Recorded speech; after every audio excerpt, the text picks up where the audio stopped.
A few housekeeping comments as we continue to hold our meetings via webinar or GoToWebinar. This meeting is recorded by Westford, is being recorded by Westford Cat. We respectfully ask that everyone mute their computer microphones and phones when they're not in use to avoid unnecessary noise during the meeting. This is an open meeting, so for all panelists who have access to the chat panel, I would like to remind you to not use that function to discuss any of the content of the meeting, but to ask a question or any technical issues with the video conferencing platform, and please direct them to the organizers. All votes will be done by roll call. All attendees, again, are muted upon arrival. If an attendee wishes to contribute a question or comment, they may virtually raise their hand via the platform's control panel, and the staff or chair will recognize and unmute the participant when they can voice their concern, similar to approaching the mic at a live meeting. Or individuals may submit questions and comments to the chair and staff by utilizing the questions function. These will be compiled and included into the hearing at the appropriate time. And due to limitations of the platform, attendees that are accessing the meeting via the telephone number at the bottom of the agenda will only be able to listen to the proceedings and not be able to contribute. Please access the video conference link via the agenda, even if you don't have a webcam, to participate. So attending tonight are all 5 planning board members, and Rebecca Cheney and Jeff Morissette from staff. I don't think Paul Starrett, our town engineer, is joining us tonight. So that being said, we'll move on to open forum. Anything from the board for open forum? Nope. Nothing? Okay, how about staff? Nothing from me. Nothing for me. I would just remind people that tomorrow's election day in case people didn't know that. So go ahead and vote if you haven't done so. All right, Rebecca, anything from the audience for open forum? Let me take a look. It appears not. Okay. All right, that brings us to then our first public hearing item, which is PB 1923. It's a subdivision plan for 73 Nutting Road, Wendell Place. This has been held a number of times, continued, and the applicant has requested to continue to the November 16th meeting. Is there a motion to, or any discussion on that? Or a motion to continue the meeting to November 16th? So moved. Second. All right. All those in favor of continuing to November 16th, say aye. Bob? Abstain. Dylan? Aye. Mike? Aye. Kate? Aye. I say aye. And that brings us to our second public hearing item, which is PB 2024.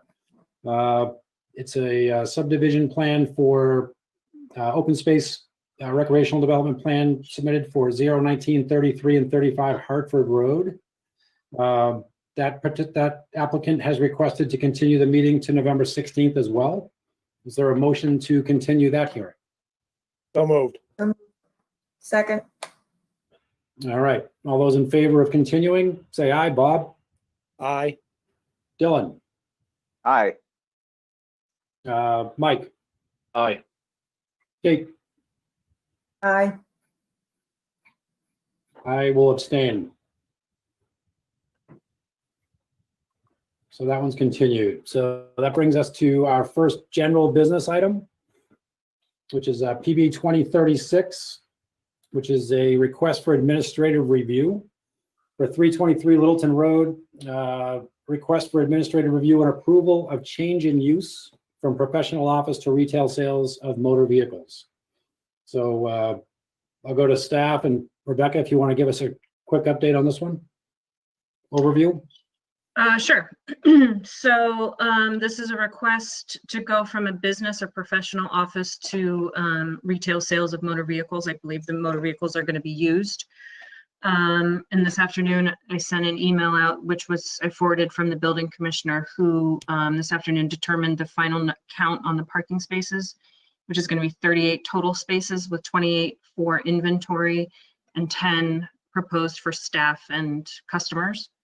And we do have a request from the fire safety prevention officer. I think I'm getting that wrong. From Don Parsons, who has requested that a fire lane be striped around 2 sides of the building to ensure fire safety access. So I do believe that the applicant is here, if you'd Okay. like to hear from him. Sure. Let me find him. All right, Mr. Hogan. Yeah, Mr. hi, Hogan? Hi, Hello. go ahead. how are ya? Great. I have every intention on spray painting the fire lanes as well as putting up fire lane tow signs up, which I believe is what the fire department requested. Okay. Did you see the number of parking spaces that the building commissioner requested as well? Yep, I'm totally fine with that as well. Okay. All right, great. I'll go to the staff. I mean, I'm sorry, to the board. So, Bob, any comments or questions on it? No, I just thought, my recollection was this has been used for not auto sales, but I seem to recall it was like a U-Haul rental center and a limousine hosting facility. So it's been used for hosting vehicles, just not for the sale of vehicles. Is that correct? That's correct. It was actually my limo company. Okay. Yeah, no concerns. I think as long as the parking flow works with the fire lanes, I'm fine with everything I see here. Okay. Next, Dylan. I didn't have any significant concerns with this, Darren, as far as allowing it to be administratively handled. All right, Mike. Yeah, I don't have any issues as long as, again, we get the paint up for the fire department. I'm fine with it. All right, cool. Kate. Yeah, just a discrepancy about the number of parking spaces. The email from Don Parson mentions 31 spaces, so I don't know where the 38 spaces came, 38 plus 10 or whatever it is. So I have no problem with administrative, but we need to confirm the number of spaces. And the other question I had was about the use of the building. Going onto the town's GIS online mapping tool, it has that there are 3 units in the building. So I just was wondering if the current owner, Mr. Hogan, is still going to be renting out the other 2 units to other companies, and if so, that needs to be taken into account, or does it need to be taken into account because there are 2 suites that could at some point be rented out over. Can I address that? Yeah, please. Okay. As far as the 31 parking spots, he had it as 31 spaces for inventory, which was 3 too many. There's only 28 for the inventory, I believe, is what they came up with. And as far as renting out any other spaces, nothing else is going to be rented out to any other company at all whatsoever. It'll be just solely, strictly for 110 auto sales. Okay. Okay, thank you. And I just had a question for the applicant too. Mr. Hogan, do you remember, it's an odd building for a commercial building. Do you know what the original use was? Was that originally a house? I'm just curious. Originally, it was a house, and it converted over. I ended up renting it for my limos back in 2000. And Oh, wow. then Okay. out of there several times until I Gotcha, bought it. okay. All right, interesting. All right, I think, yeah, as long as we understand the number of parking spaces, it's 28 for the inventory and 10 for the staff, I think, or in customers. I think that I don't have a problem with allowing administrative review and approval for it. So is there a motion to approve administrative review and approval and change of use? Before you start that, I do have a question from the audience. Oh, okay, Um, perfect. So Chris Kuntz of 14 Texas Road asks, does this petitioner also own the used car dealership at the corner of Route 110 and Route 225? No, I do not. Okay. That was it. Thank you. I guess I had one other question here, Darren, if I could. Yeah, sure. Maybe to Jeff, Rebecca, as well as the applicant. Looking at the driveways, is there any consideration for the driveways to be one way, one's an entry, one's an exit? Because I do notice that the parking slots that are adjacent to Littleton Road are angled such that you'd want to have the entry coming in from the entrance on the southeast corner of the parcel. Southeast corner being to the right on this drawing? To the Yes. right on this drawing. I actually am not opposed to that at all. I like the flow better, in all honesty. And it won't allow any kind of congestion if anybody is trying to enter there and somebody's trying to exit there. I'd much rather have them exit on the 99 restaurant side and enter on this side. Yeah, so, Yeah, that makes sense to me. I can do arrows and signage for that. okay. Is that, So let me understand, this Yeah. here would be the entrance, this being the 99 over here? That would be the exit. That'd be the exit. Exit. Exit, okay, so entrance on this side and come around and out here? Yeah. Yeah. Okay. It just works better for those 8 or so slots that are due south of the building. Right, these all in here? Yes. Yeah, I agree. anybody on the board disagree with that? I think it's a good suggestion. No Yes. disagreements from me. And staff, you guys would be comfortable in putting some language into that effect? Sure.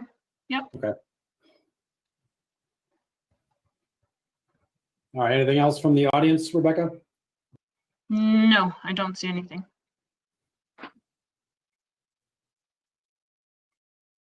All right.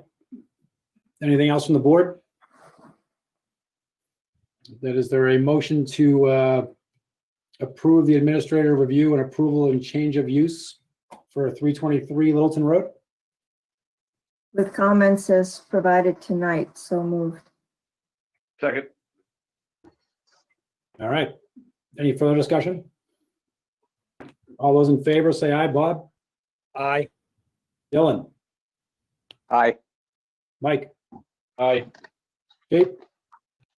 Aye. I say aye. All right, good luck. Outstanding, thank you.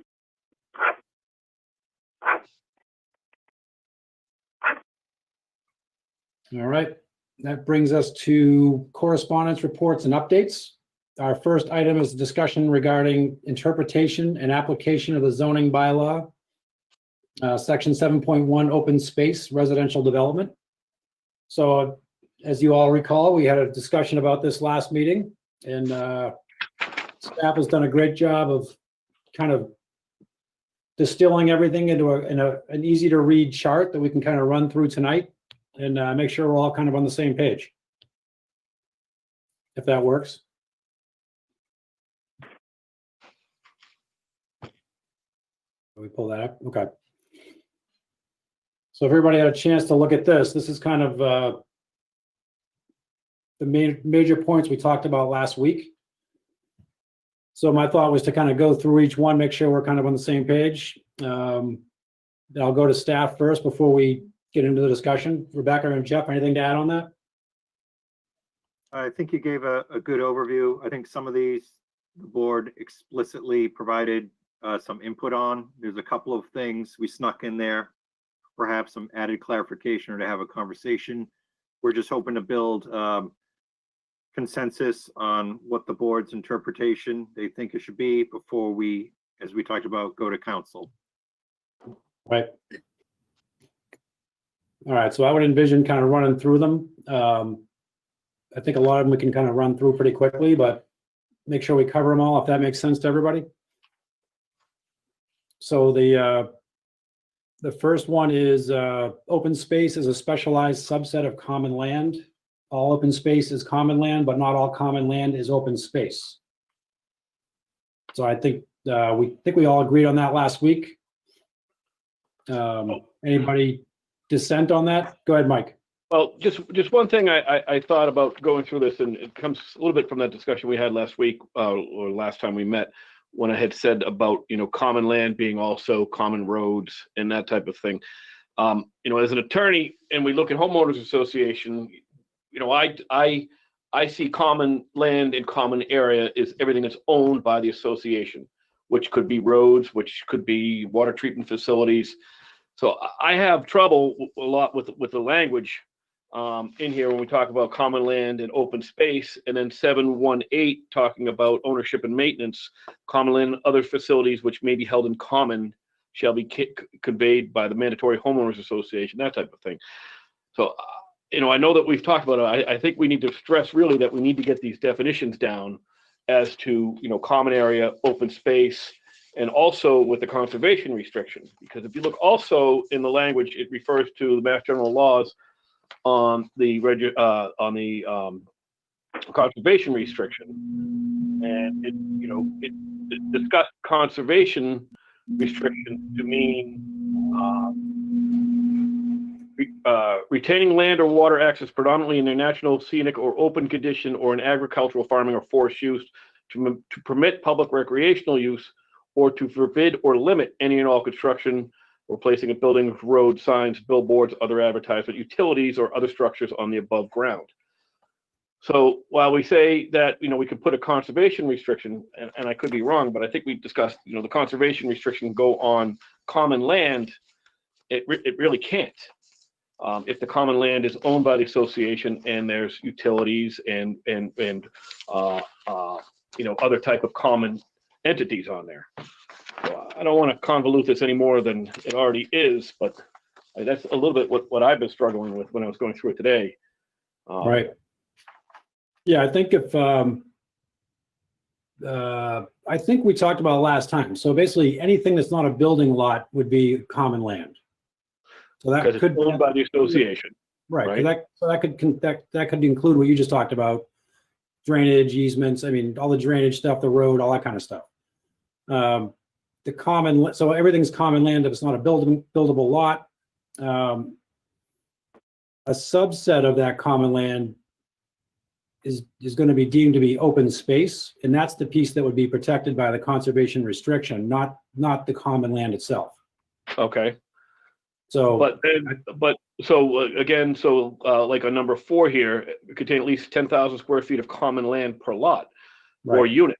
So is that roadways considered in that and everything else, or is that just open space that should be under that? That's under your definition of common land, where it says, okay, great. If there are 10 units, there has to be 100,000 square feet of common land. Some of that could be for roads and so forth, but at least 1 acre of that has to be set aside for that recreation use that we talked about last time. Okay. I think the disconnect here is there's a note over here in the margin saying there doesn't really appear to be any requirement for open space. So the way I've always looked at it is everything except for the building lots is common land. Now, the way it's worded here, a subset of that 1 acre is going to be reserved for, recreation. Say it's an acre in a 10 lot development. That doesn't necessarily have to be protected with a conservation restriction by what we're reading here on the left. That would be what I would envision would be, somewhere that open space has to be defined as to what has to be defined as having a conservation restriction. I think that's where the disconnect is. I agree. So, Kate, I know I had to unmute. I appreciate Mike's concern, and again, this is part of the, I'm creating this, I think. But I don't think common land, the intent of common land it should not include any roads, even though if the developers decide to make this a private road, that private road is not part of the common land for this purpose. Otherwise, it negates the value of having an open space residential. Go ahead, Mike, or Jeff. I You're guess I'll muted. just chime in. I agree with Mike and Kate's point. The roadways, particularly if they are to remain private, it wasn't our intent, and I don't think it was based on your discussion that that would be counted towards the common land. It might be common land in terms of the association for maintenance responsibilities, but it wouldn't count as common land in terms of this section of the zoning bylaw. Okay. And I think that's where we have an issue in that it needs to be, we need to change the terms for it. You know, open space, common land, or the, you know, commonly used land, I suppose, for what's owned by the association. But I think that they interchange, as we all know, this common land and the open space terms where they shouldn't be. So I think if we can get the thought, we can work with council for language. So essentially it's excluding roadways, right? Whether private or public. So we capture that thought, we can wordsmith it with town council if you're amenable to that approach. So I was gonna say the same thing about the roads. I agree, because of the case where the land is conveyed back to the town for a public right of way. But with respect to item 3 here, in addition, with respect to what's in open space, drainage utilities and the easements associated therein, none of those should be part of open space in my mind. It's not just where the drainage and the utilities are, it's also the easements for those. Now, they can be within the roadway, but they should not be counted, and they should not be allowed to traverse the calculated open space. Particularly since they are going to require potential disturbance in the future.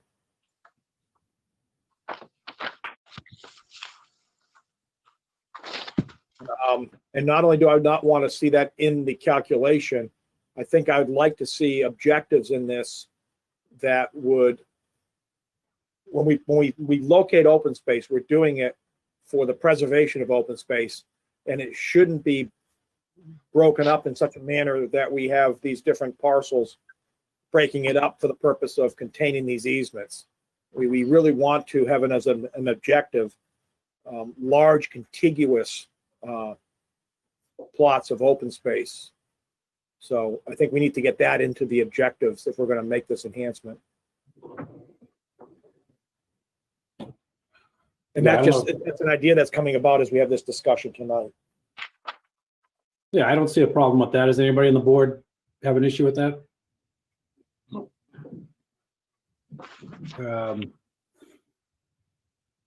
do we have consensus on item 1, as long as we exclude the roadways?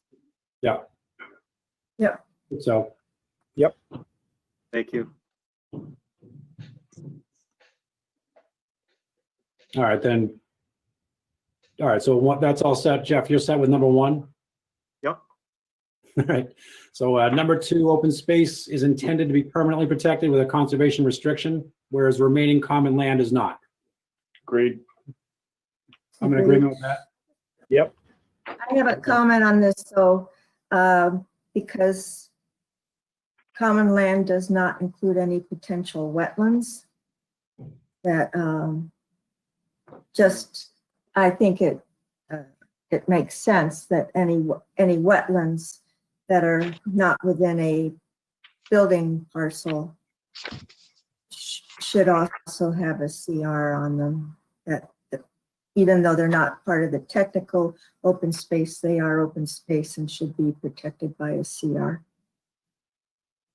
Can I add a thought there? So 2 things. So sometimes whoever's going to hold the CR, for whatever reason, there could be an issue with a particular location of, even though it may be wetlands, we think, why wouldn't they want to grab it? I don't know why, but it's always a possibility. The other thing we have later on in this list is if they're satisfied the minimum common area requirements and they add additional beyond what is required and happens to include wetlands, it's possible to maybe have, it's possible, depending what this board thinks, to have common land that contains wetlands if it's over and above what's required to satisfy the minimum. It's true. Right.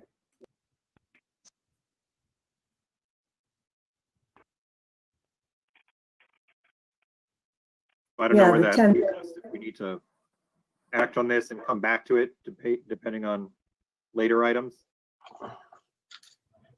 I think Yeah. it's any unbuilt land that's not, any land that's not a building lot or set aside for utilities and such is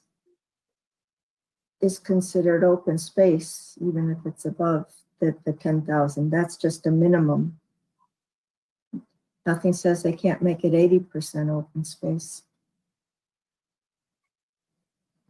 Well, okay, let me ask you this. I guess I was thinking you were going to say it's common land. Because what you described was the greater envelope, which is common land. And so, for example, ball fields. I don't think ball fields can be constructed and be part of open space, but they can be part of that common land that's dry. Can I ask why, Bob? Yeah, 'cause Because you're going to have a conservation restriction on that open space. But Yeah, CRs, I would see the ball field as an improvement. I could be wrong, and Jeff, maybe you can check into this, but CRs, they're not a no build thing. It is possible to write a conservation restriction that does allow limited development use for recreational purposes. Yeah, so again, from chapter 184, section 31, retaining land or water areas predominantly in a natural state for use to permit public recreation use or to forbid or limit any and all construction or placing road signs. So you can forbid or you can limit the construction, but it doesn't forbid you from actually doing it. Right. You have the option of not doing it, or you can limit it, basically say what you want on it under the conservation restriction. So I think, Kate, you're right. I think you can have fields on there if you wanted to, and then you put the conservation restriction on there to forbid any further building. Right. Because I'm just thinking for my development, if we had had a properly executed conservation restriction, it would have allowed the construction of a clubhouse. Right.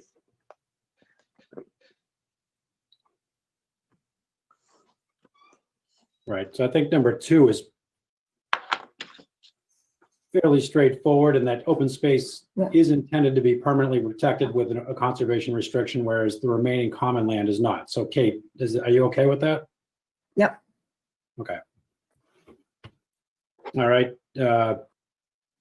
Anybody else have questions on number 2? Jeff, you're all set with that, right? I am, thank you. Again, so with the caveat that wetlands, that you can have more land that's not built on above the 10,000 per lot, and the additional land can include wetlands. Right. 3 says drainage and utilities are not intended to be included as part of any designated open space. I think we just talked about that. Bob touched on that. Agree. And as I say, I think we want to add easements in there because I think that was the intent. I think that's captured later in this document. Okay. Let me find it. 14 maybe, Dylan? Yeah, number 14. Yep. But that Right, really, so that does not, that gets to where they can be contained within a building lot it Yeah. doesn't talk about this restriction about not included in the designated open space.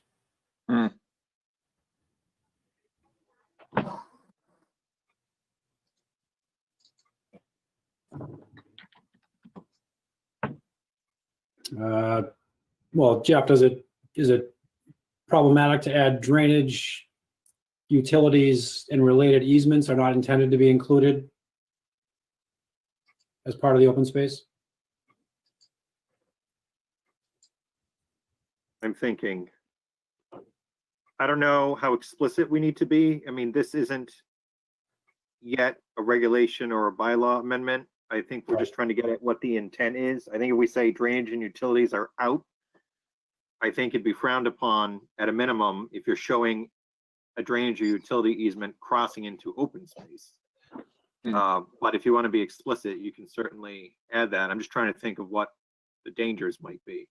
It's possible that there could be some natural, there could be some natural way that could serve a drainage function. And so I don't want to necessarily, I don't want to create a problem, but I don't know that I can foresee it. I'm trying to be cautious here. Yep. I think drainage, it's more like if there's something man-made or some structure that's part of the drainage system or stormwater system. Because I agree with you, Jeff. I was thinking about this. If you have a swale or a meadow or those shallow dips. Like what if There's it's a no- natural existing swale? Yeah. It could still be there for drainage purposes, or what if there's an easement that was in place prior to a development happening? You wouldn't want that to necessarily, you know what I mean? I Gotcha. think the intent is clear enough, Okay. but I defer to the board. Okay. I think maybe if we made it drainage structures, would that help? So something that's built that has walls or as opposed to natural. Well, I just mean, leave utilities, maybe. Right, so stormwater management stuff, utility stuff. I don't know. I just, Utility, we're thinking things like if they want to build a sewage treatment plant or put in a power lines or something. Well, yeah, I see power lines and pipage and. yeah, I think we don't want that open space to be disturbed if they have to go access, utilities or drainage. So,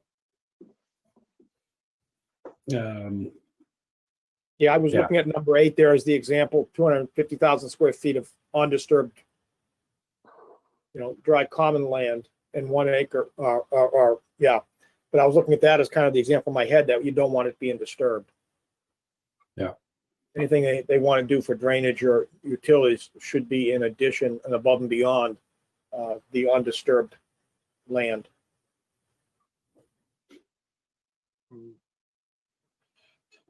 yeah, I mean, I Suppose. don't know. I don't want to, like Jeff's point, I don't want to have unintended consequences by adding or easements. Right. I think if it's, we all understand the nature of what we're trying to get to here. Mhm.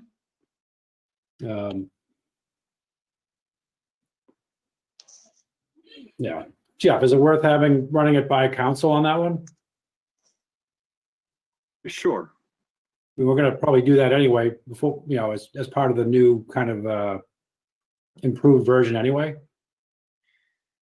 Yeah, so I mean, the goal is to really get consensus of the board, provide clarity and better expectations for prospective applicants on what the heck does the board think of for this section. We want to have reasonable expectations, and we don't really have that right now, whether you're in a butter, the subject property owner, or the design engineer. So I think even if we just keep number 3, we're saying we don't want this stuff in there. I think that's clear for this stage, because we're talking about, this is the first step to just sort of clarify intent and reconcile that section of the bylaw to remove conflicts. I think the board was Right. talking about a longer goal where you really flesh out all the gory details, so to speak. Right. I think you're right. Put it in that context. I think you're right there. And that could be a note thing, like your comment about natural drainage, things like swales, that could go in the notes. All right, so are we comfortable then just leaving it as it is? Number 3, drainage utilities are not intended to be included Yep. as part of the open Yep. space? Thank you. All right, number 4, section 716 requires that an OSRD contain at least 10,000 square feet of common land per lot/unit, all of which must be dry. I That's think we're all in fine. agreement with that. Yep. That's where we have a note on the side saying there does not appear to be any minimum requirement for open space, which I noted as well.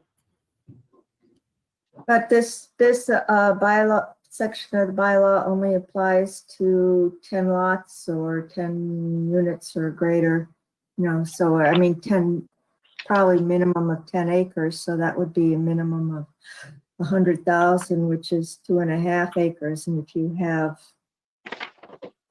utilities that take up 2 acres, that's a lot of utilities for 10 houses. Well, actually, it would be, for that 10 houses, you'd have to have an acre of that have to be dry for recreation, right? Yep, so if your utilities take up 1.5 acres, wow. Well, yeah, that's a lot. So I guess to kind of the point there, to the definition of open space, is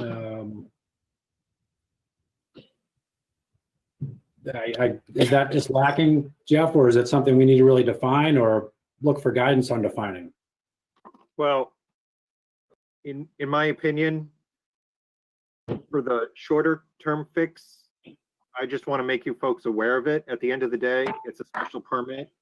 The board has the discretion to approve or not approve any given proposal before them. If you don't like the mixture or ratio of open space or common land or how it's used, you might not approve it.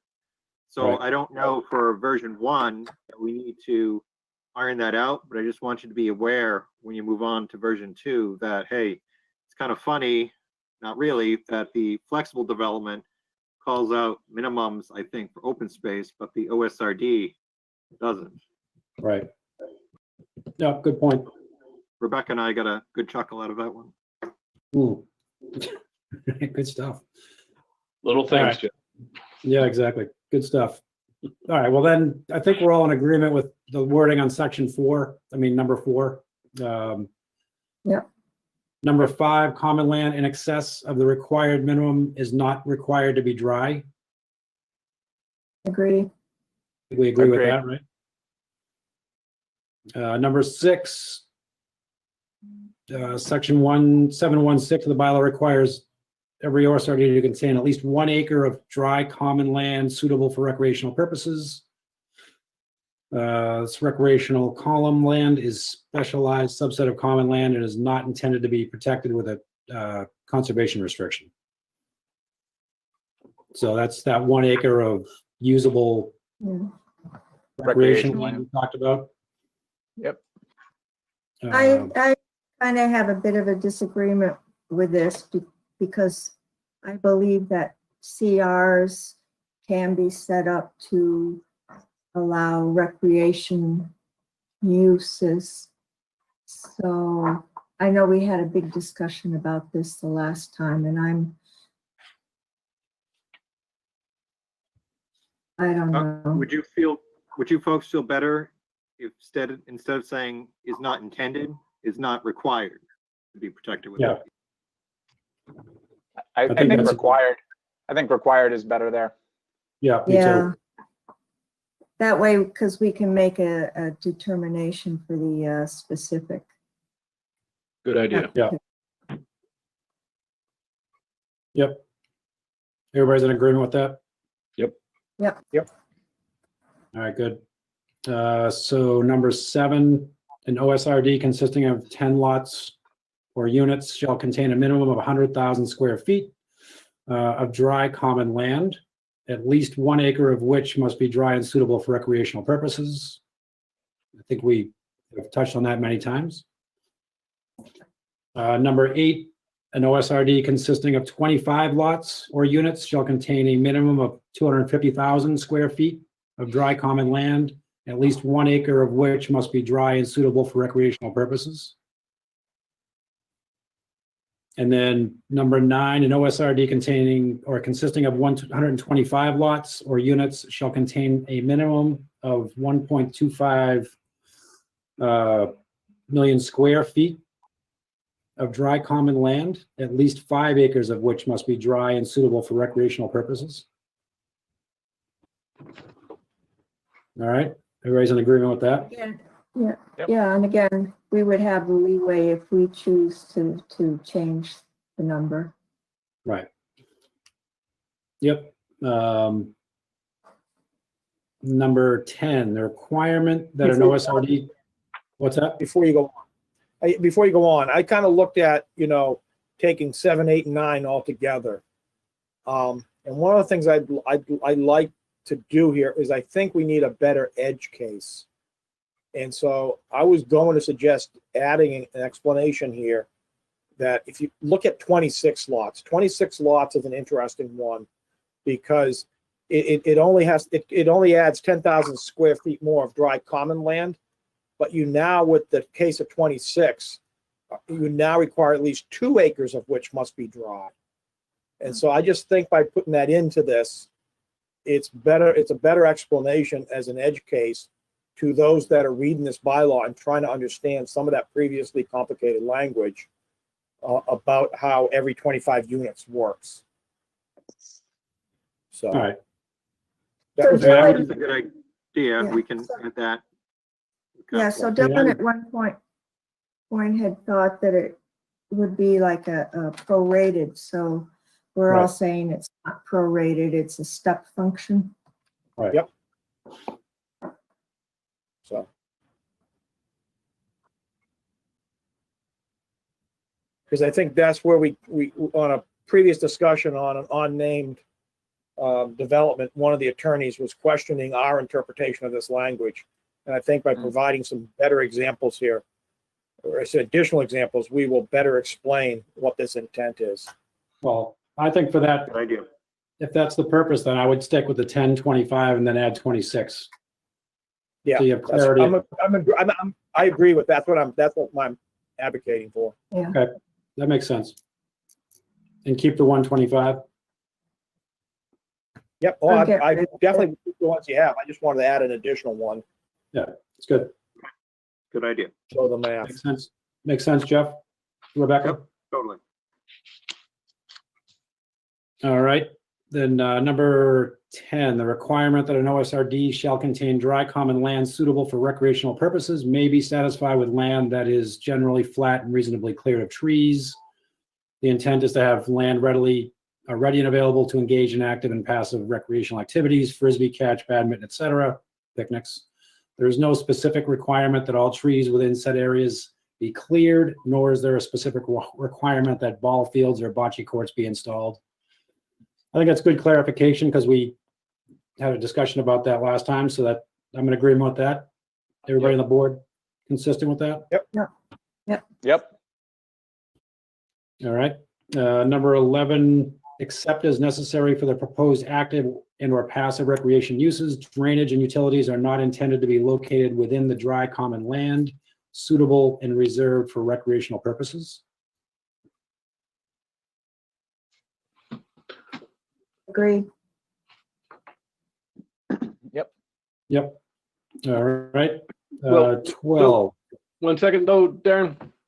Yeah. Again, back to the confusion on the common land.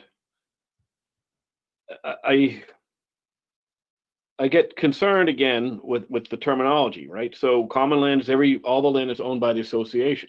We already stated that roads aren't going to be part of the common land calculation.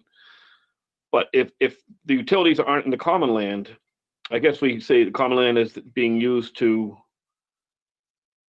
the calculations based upon what the requirements are. I mean, I don't want to Well, get stuck up on these little things, but that, to me, when I hear common land, I think of the land that's owned by the association. So where else would you put the utilities and the easements? Well, no, I think, Mike, if you look at that, end of that sentence, it says, and reserved for recreational purposes. Okay, all right, that makes sense. I think it's within the dry common land reserved for recreational purposes. You don't want it to be Right, placed. that specific common land that we talked about. Yes. Right. Okay. Yes. Okay, no, that makes total sense. All right, cool. I do think, Jeff, if you're taking some notes when you're going to speak to council, coming up with a specific term for this dry common land suitable for recreational purposes, maybe we just flag it as recreational land or something, probably would help here. Is there an acronym that fits that or something? Maybe. DCF, It's there. land, LPP, whatever. All right, good. Let's see.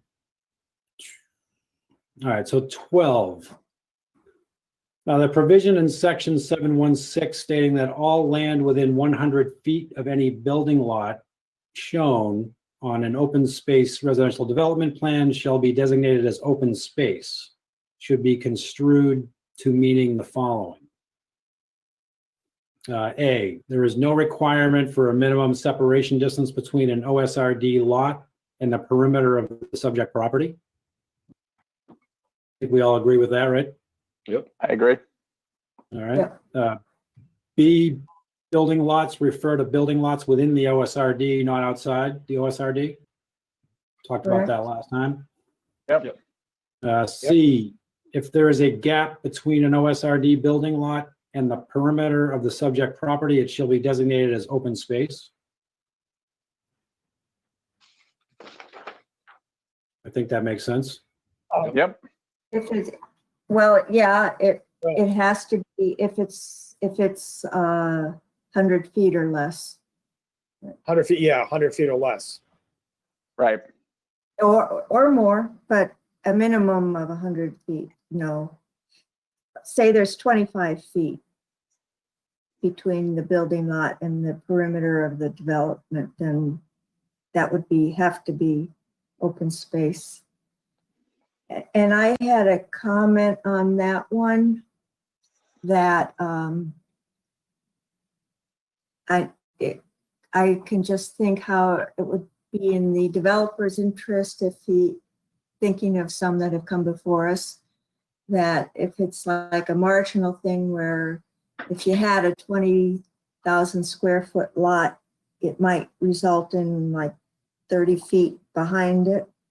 And the developer might be inclined to include that additional land within the building lot, just so he wouldn't have to worry about open space land and putting a CR on it. But I think it should be at the discretion of the planning board to work with the developer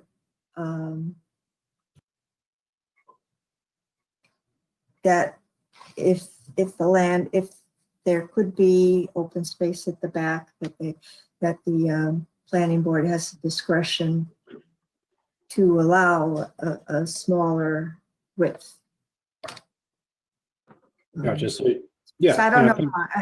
think- It sounded good when I was thinking about it. If possible, to get usable open space between the property line and the house lot and still have a 20,000 square foot house lot, the planning board has the right, or has the right to work with the developer to do so instead of extending lots to the property line in order to circumvent additional land with a CR on it. That's how my original comment.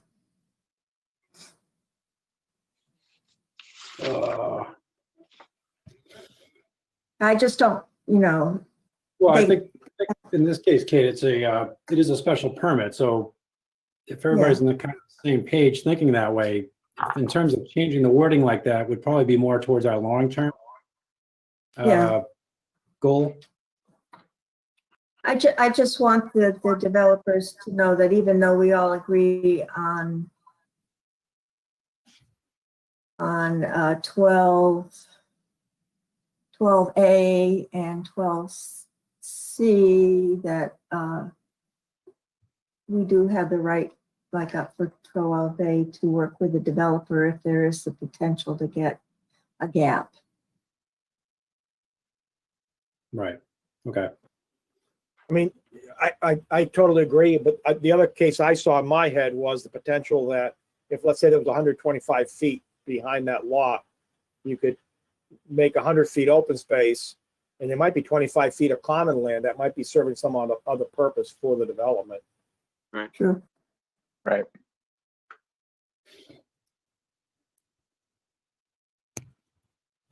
Utilities. Okay. Yes. Yeah, I mean, in terms of further clarification on this for our short-term purpose, is there any reason to enhance that, what we have written down here in C? I think the good point was brought up is, I think we should at least clarify if there's greater than 100-foot gap, somewhere 100 feet of that has to be open space. Okay. And I think if we're too specific now, you know, it could make sense on one case to be to the butter, and the other case, it might make better sense, you know, to be next to the lot, you know, I don't know. And I wouldn't want to paint yourself into a corner. I mean, if you're going to have a 100-foot buffer, I mean, open space width, that's not a bad thing, and it doesn't really matter where it is necessarily.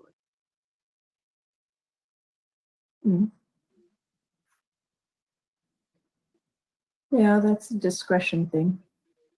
Right. Yeah. All right. So Kate, was your point on that if it's a 20,000 square foot lot, you can actually decrease the size of the lot if we wanted to increase that buffer?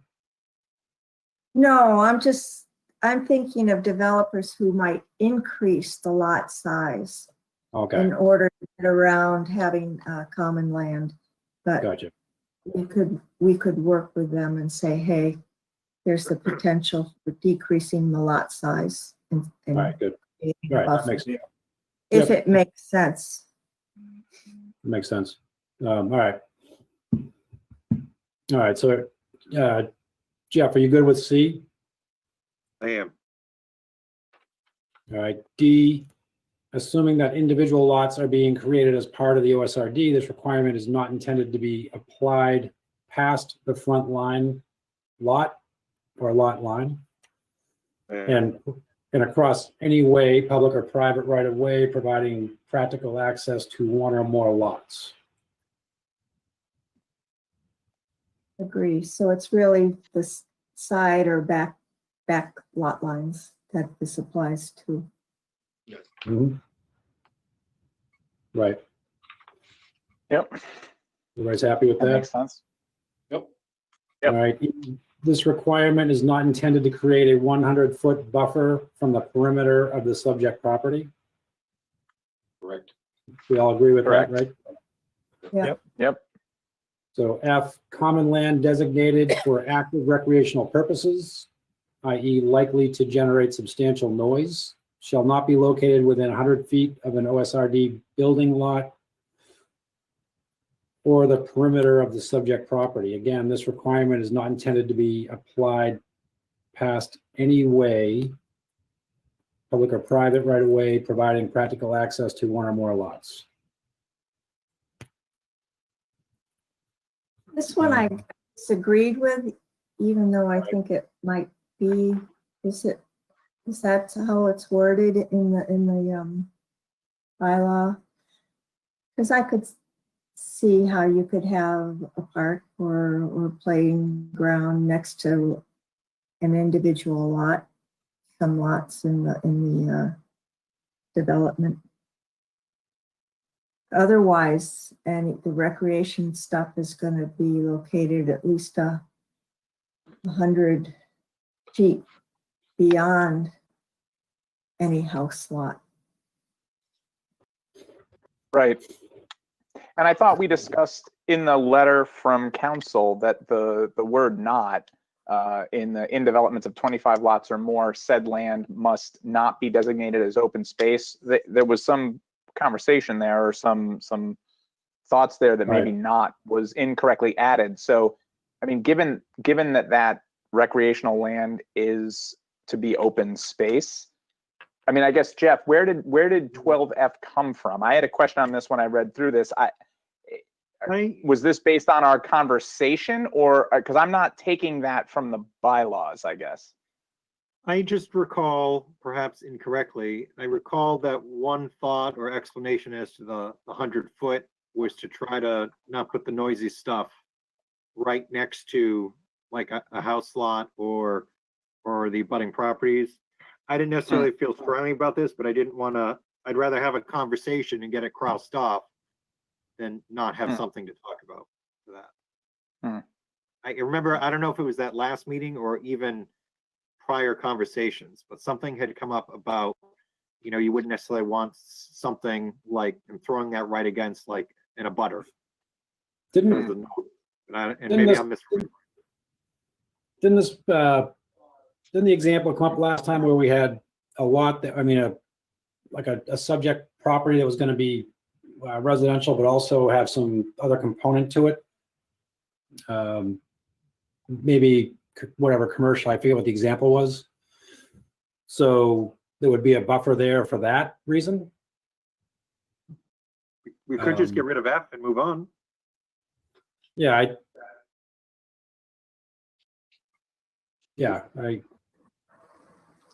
Yeah, because this ties in with number 6, where we changed intended to is not required to be protected. So Right. recreational common land, depending on the situation, could be open space or it could not be open space. yeah, I mean, if it's a dirt bike track or something, yeah, you wouldn't want your house next to that, but Right. hopefully Actually, the rest there's nothing in any of these things that says that recreation land is not considered part of open space. We don't have anything that says that explicitly. Well, and I think too, in looking at the definition of open space in the zoning bylaws, you know, it gives this board the ability to have an opinion on land that can be used, and this is verbatim: conservation, historic preservation, education, outdoor education, recreation, park purposes, agriculture, horticulture, forestry, or a combination of these uses. So, I mean, I guess it's not outside the line of possibility that someone would come to us and want to create an open space residential plan and use that open space for something like a community garden or something like that. And in a case like that, Jeff, I think it'd be fine to have the community garden sort of right outside and abutting, you know, your parcel. I would come down on this one the way that Kate did on the other one, which I think that's one where we have to talk to the applicant, talk to the developer, and find out what the intention is and weigh in on whether or not that would be disruptive to the homeowners, or if what they're intending the open space purpose to be would actually be in harmony with the people living in those homes, you know? Yeah, I think it's a good point. So do we want to delete F? I think so. I mean, I'm happy with that. I agree. Kate and Bob, you agree with that one? Yep. All right. Yeah, because I had to disagree initially, so yeah. Okay. Jeff, you cool with that? We're happy with that. All right, good. Let's go. 13, though not a requirement, it is preferred that any OSRD building lot which benefits from reduced frontage, reduced lot area, or reduced building setback shall derive its minimum required lot frontage from within the OSRD.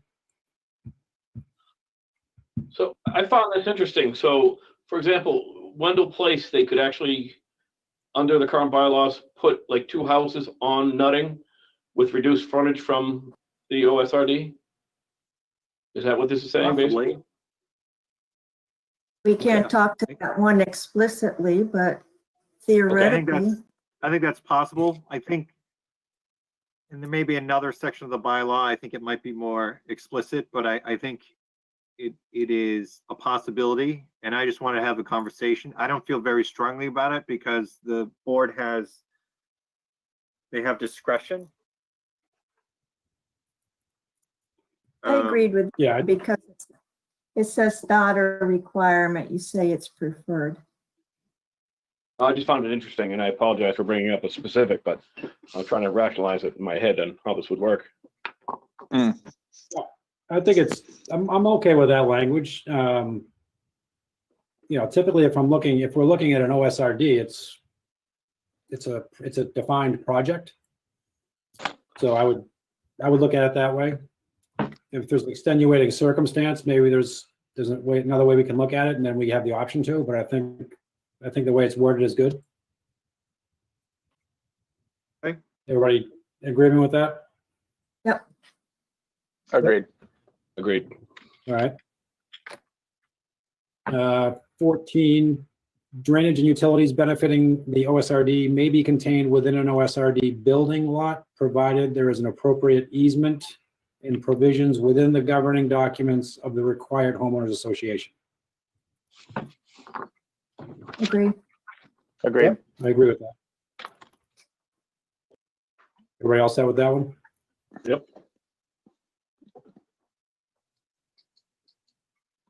All right, Jeff, you good with that one? Yeah, I'm fine. That's just all the ones that I had jotted down. I didn't know if the board had more, and I know we have some folks here with some questions too, or comments.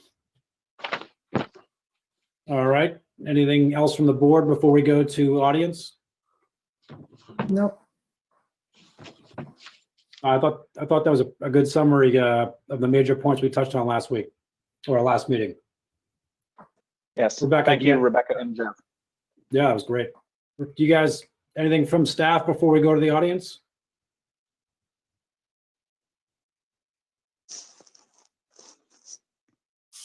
All right, Rebecca, you have any, some folks that want to chime in from the audience? I do. It looks like there are two. And again, this is not a public hearing, right? So this is a chance for folks to add a comment or have a question. Yeah, if Jeff Brem, if you're out there and you can hear me, you're on. There you are. Jeff, Hello. hi. Good evening. Good evening. Hello, everybody. So Hi, I Jeff. was just listening and I have some comments that I'd like to throw out there. I was trying to type and follow at the same time, so I didn't have these all directly reference to what they are. But let's start with whatever dry land is. You write dry land all over the place. I don't know what dry land is. If you mean upland, even then you should define it. For example, I think you're thinking of bordering vegetated wetland as wetland. But what about bordering land subject to flooding? What about isolated land subject to flooding? Those are sometimes considered wetlands, sometimes not. They may or may not be in the bordering vegetated wetland. So I think you should define that. What is dry? And specifically, riverfront area, which is 200 feet from a river, is very often almost 100% upland. It is a resource area. So somebody could say that riverfront area is a wetland, which it shouldn't be. For our purposes, I don't think it would be. For conservation purposes, it would be, but not for us. Right, exactly. So that should all be defined. So what is dry land? Well, it's not defined now. Yeah.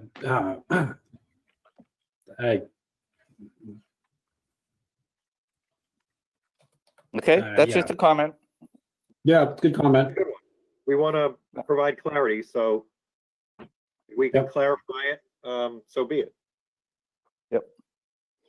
Next is open space. I disagree with you all in that you're trying to keep open space areas not have any kind of utilities. We have different utilities than you're thinking about. The old catch basin pipe system, that's becoming passe, and we're now doing all kinds of interesting things like stormwater wetlands, infiltration basins, bioretention systems. These things are more open space than not. And so by saying that you can't put them in the open space, that means you're making the open space smaller. There's no requirement for open space, and I think they should be in the open space.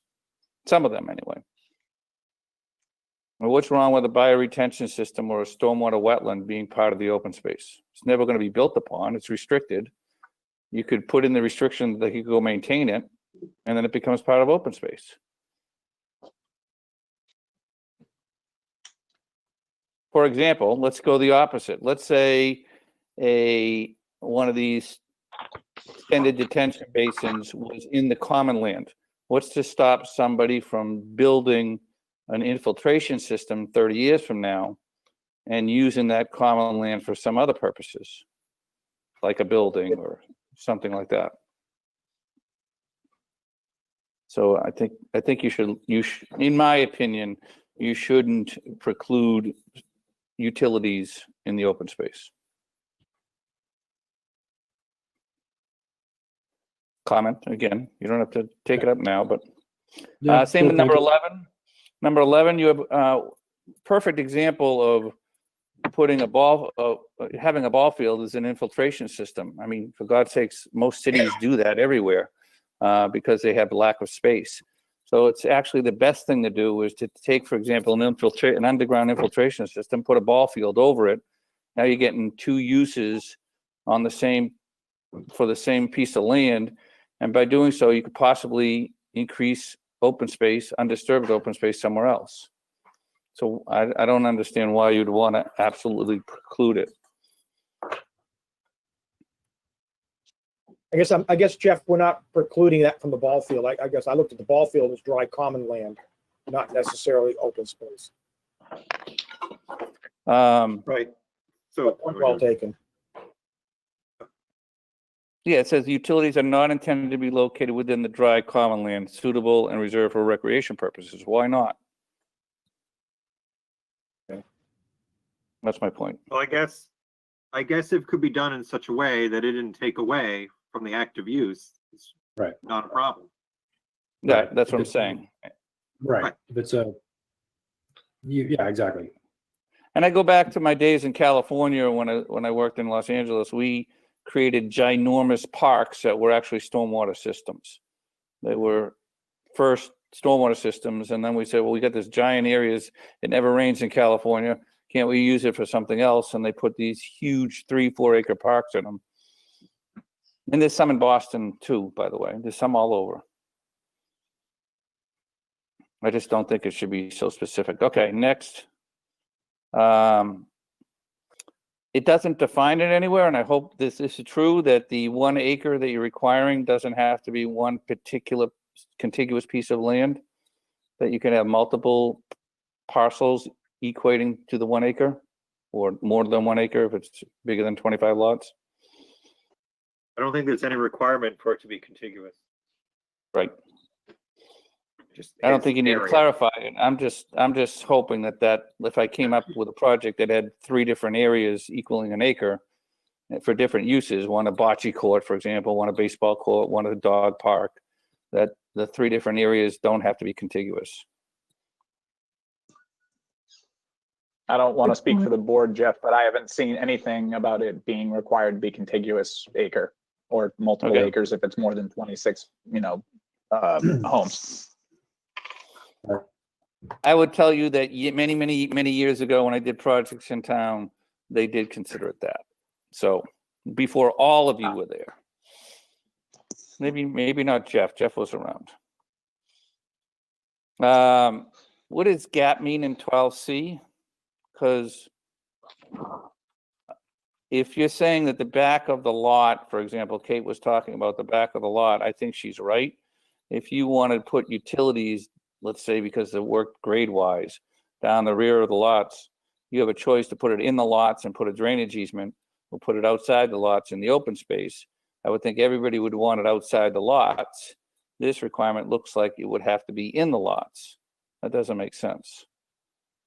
Well, we're back to section 716 of our bylaw. You're absolutely right. And easements could be thrown on any building lot and put any utilities in there. But right now, there is language that says land within 100 feet shall be open space. And right now, as you heard, although I would agree if there's some natural features that serve as drainage, I think in the conventional sense, the constructed ones, I think the board feels that that wouldn't necessarily belong in open space. So that's, I guess, a philosophical discussion. Since there's no minimum on open space, it's not that big of a deal, but Right.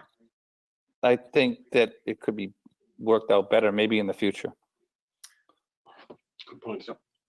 Agreed. And 12D, I couldn't follow, so all of you agreed to it, so please tell me what it means.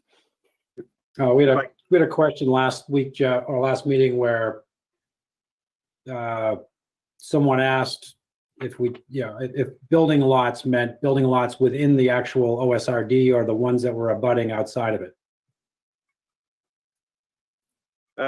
This could be the one. There was a question about if you took 100 feet from a building lot and you took the most absurd reading of that, it could mean you wouldn't even have another building lot next to a building lot, and then even across the street providing access. So it's just to clarify, once you hit that front lot line, it's over. I mean, there could still be some thought to the side, but it's just to make it clear that you don't go on forever. Okay, maybe more towards the front. phrase a little bit. I didn't understand it at first. You all seem to get it, but I missed it. And number 12F, I had a huge problem with, but everybody seemed to agree that there was a problem with it. So I think you took it off, right? Yeah. Yeah, good. So Rebecca, you'll see my notes that I wrote down. I was writing as you guys were making the decision, so I left it in there. That's good. That's all I have. Thanks, Jeff. Because our goal long term is to tighten this thing up. So that's helpful. Thank you. Yep. Okay, there's another audience member who would like to speak. Mr. Williams. Yes, I just had a question what the intent of this conversation was. Was this to define how you wanted to create a modification to the open space bylaw going forward? Or is this also an intent to how to interpret for current open space development plans? I would say both. We're coming to, we're better defining our interpretation of the current bylaw. And we also want to have guidance for long-term changes as well. Okay. So does the planning board have the authority to implement town zoning bylaws in a way other than they've specifically been written and approved by town voters? So, for example, you're interpreting the way the current bylaw is written as to how you think it needs to be applied. But if it specifically says to do one thing, are you able to apply the bylaw in the way that you interpret that bylaw to be written, or do you have to specifically follow the wording of that bylaw? Darren? Jeff, you want to address that one? Yeah. Sure. So if something is clear, crystal clear, and it's spelled out in the bylaw, the planning board doesn't really have the authority to act contrary to that. But as they received some advice from council, there are some sections of their bylaw that contradicts itself. And where there is confusion, council suggested planning board has the ability to use their own discretion in interpreting it where it is not made clear. And so part of this exercise, as Darren suggested, is to kind of get where it is. And then if they want to try to eliminate some of those contradictions or conflicts, is ask for some help from council to remove the conflicts with a zoning bylaw amendment, which, as you know, would take 2/3 vote of town meeting. Okay, so to get a little more specific then, in regards to the third sentence of 7.1.6, where the bylaw specifically says all land within 100 feet of any building lot shown in an open space residential development plan shall be designated an open space. It does not say all common land. The town council interpreted it one way, but it does not say that specifically. Does the planning board have leeway to change the wording of that bylaw? So council reviewed that language, and I believe they even used the word absurd, that if you read it with a strict interpretation, that would mean that you would not even have a building lot within 100 feet of a building lot in an OSRD, which would prevent clustering. So they suggested that the planning board, if it could not be made clear, they would come up with their own reasonable interpretation, but they advised them to think about amending that section of the bylaw because it's full of problems. So that's what they're trying to do. And I apologize, I don't have the language up in front of me. Does anyone have that language that the attorney came back with specifically that they could bring up on the webinar? Well, Jeff just paraphrased it, so. Right, I agree with the paraphrase, but I don't necessarily agree with the paraphrasing. Finally, the language of the third sentence is, no, that's the wrong one. I have the letter, but. All right, do you have a specific question around that? My understanding, and again, I apologize for not having that wording right up in front of me, but my understanding was that they said that their interpretation of that was that it referred to all common land, but that if the planning board disagreed with it, they need to amend the bylaw, not that they had the discretion to change that wording.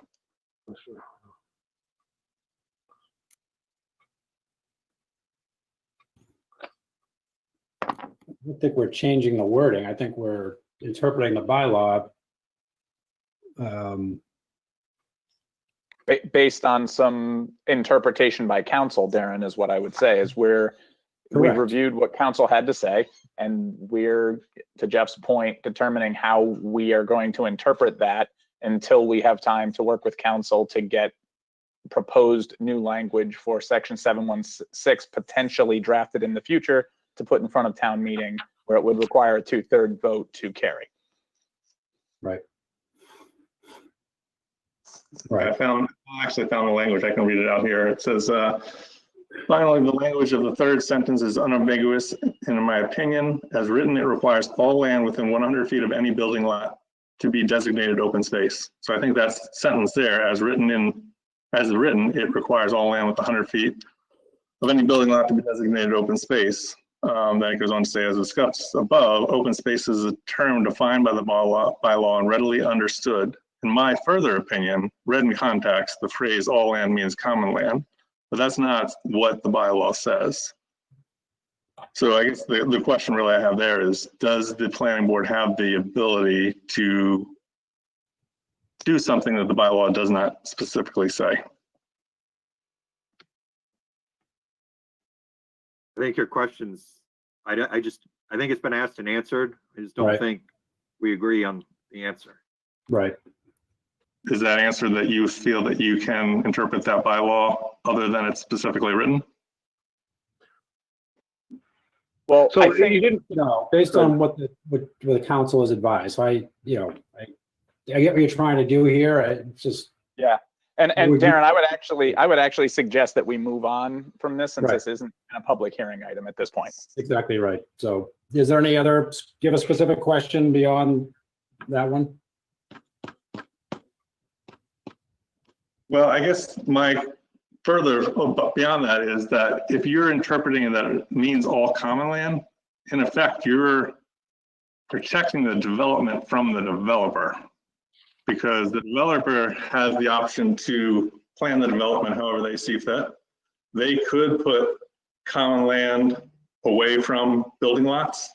If they choose not to do that, you're basically protecting the developers, the people who have not purchased the lot, from the development that they'd be potentially purchasing in, and not protecting the abutters from that lot. So it seems kind of counterintuitive the way it's being interpreted there. All right. Well, thank you. Thank you for that. I guess this I'd like to on Darren. And I think all of the planning board, I think our intent here is we are trying to represent Westford and protect Westford. We're trying to ensure the rights of the developers, but really protect the rights of the landowners, the abutters, and the community as a whole. So I guess I object to that interpretation. We certainly do everything we can to steer the plans coming in from these developers to satisfy those objectives. And we do everything possible. Yes, we may not have all of the legal tools necessary to enforce everything, but we do have the power of persuasion, and we use that quite frequently. All right, thanks, Bob. All right, that's all for me. All right, thank you. Anything else, Rebecca, from the audience? No. All right, good.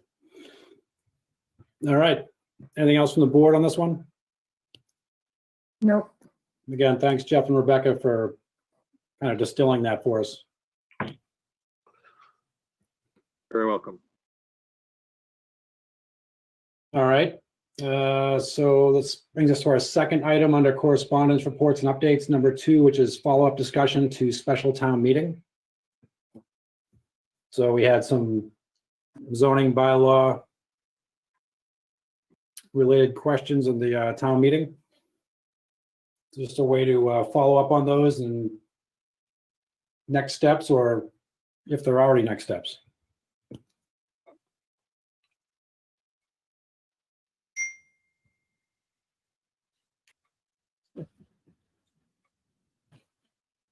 So Article 16 was clarify minimum lot frontage requirements. That passed. Yeah. And then the question was, did we want to, for a future town meeting, consider what the definition of continuous was and possibly add language to let people know that it can't wrap around onto another street, was my understanding based on our discussion of it, that it only applied to the frontage on one street, not, you can't have a 90-degree turn or whatever. Right. And do we want to, for a future town meeting, add that clarification? I guess it's a matter of looking at our priorities. That one we addressed was specifically related to something that came up. So I guess if we're looking at, I guess the question is, what is continued from this one? So for example, massage establishments, open space, I think we tackle those bigger ones before, I don't know, Kate, before we look at some of the ones like that. Yeah, I mean, I agree that that's a low priority. Yeah. I'm just going through the amendments, the articles. Yeah, 16 was that clarifying. Yep, 17, 18, 19, or 17 and 18, pretty straightforward. 19 was massage establishments. Yeah, we need to work on that. Yep.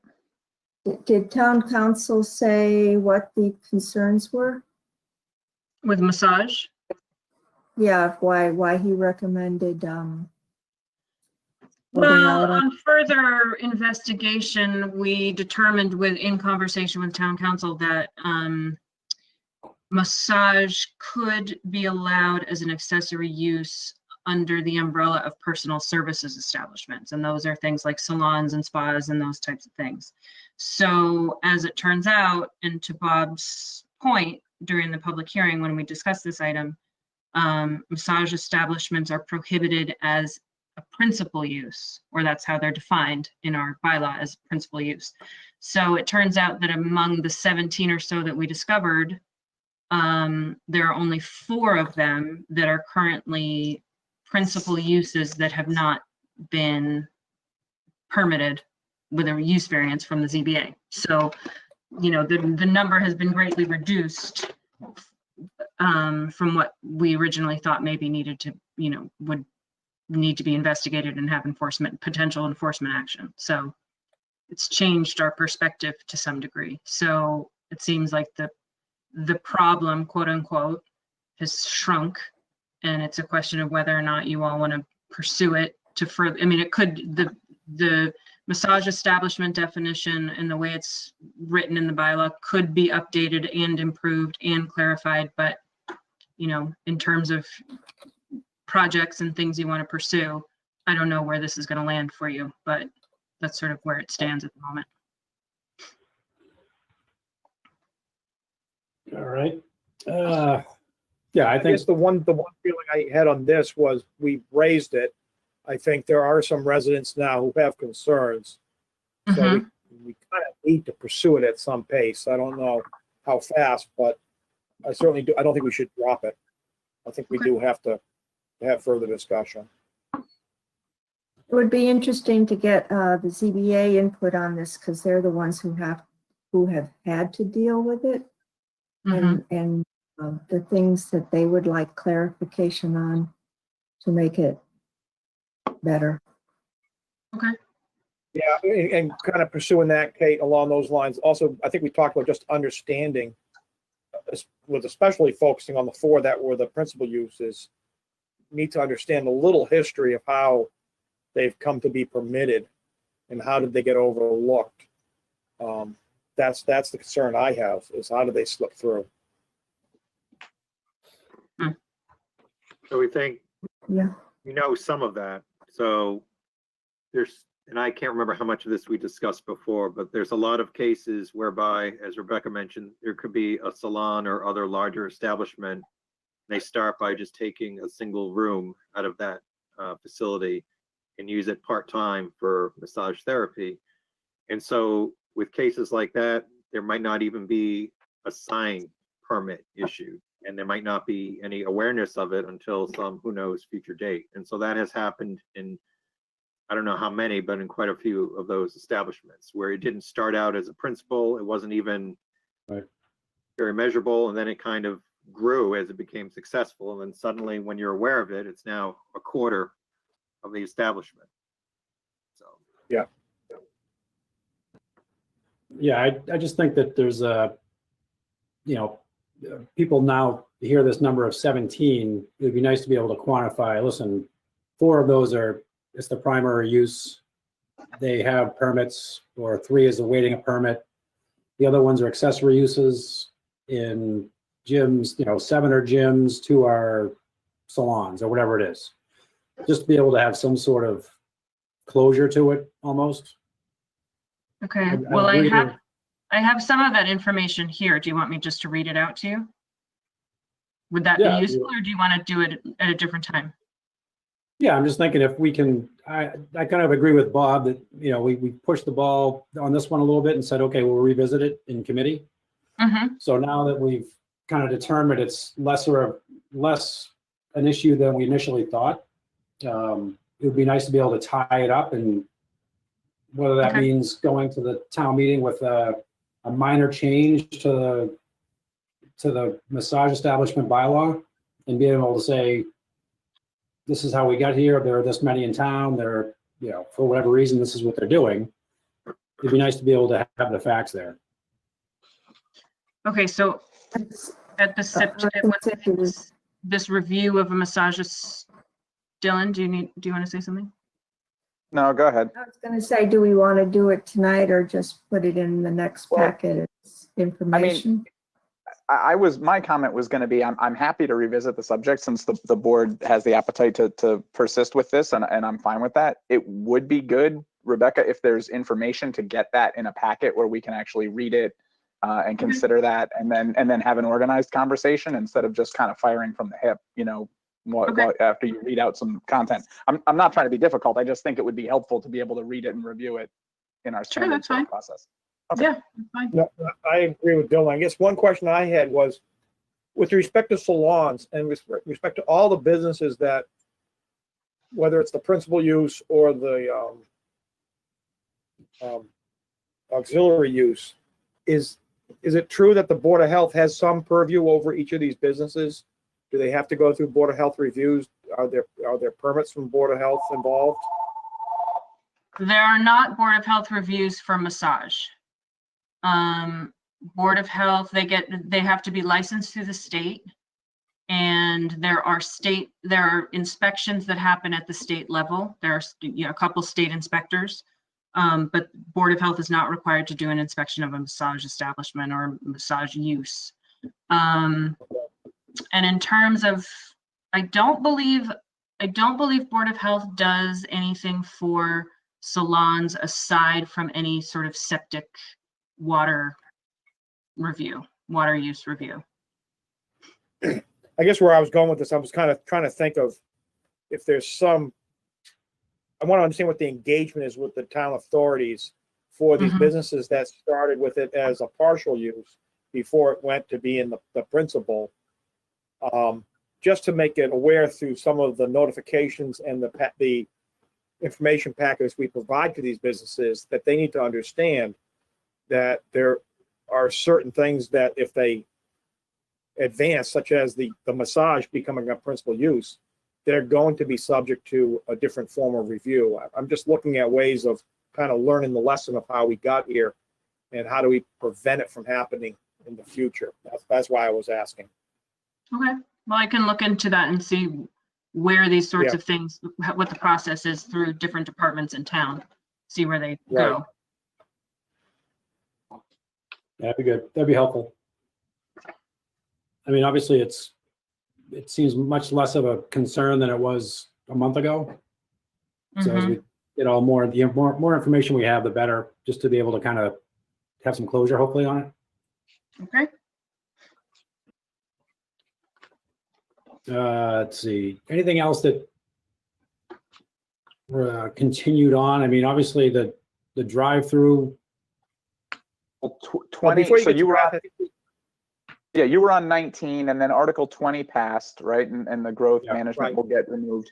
And then 21 failed, but 22 succeeded, right? So we have an open question around the regulation of short-term rentals, right? Because we've agreed to define it, and we did establish the Summer Village short-term rental overlay district successfully at town meeting. So I guess my question I had with this one was, if we were asked/tasked, I think by the select board to pick up this topic.